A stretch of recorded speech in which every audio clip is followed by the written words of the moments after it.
Hello guys, in this video I am going to show you how to delete your account on the Evergreen application.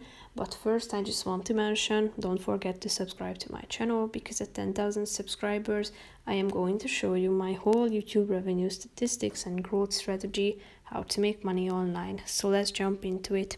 First of all, open the application on your phone, and after that tap on the profile icon down below, which is the last option. Now tap on the settings icon that you can find in the upper right corner of the screen.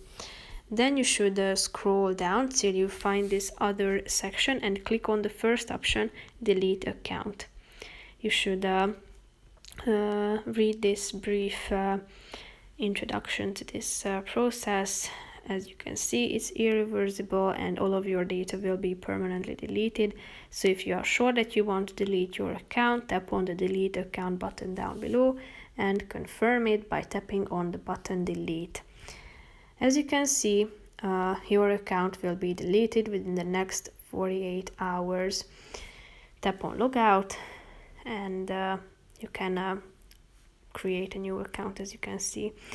That's pretty much it for this video. I hope you found it helpful. If you did, consider subscribing and see you in the next video. Bye bye.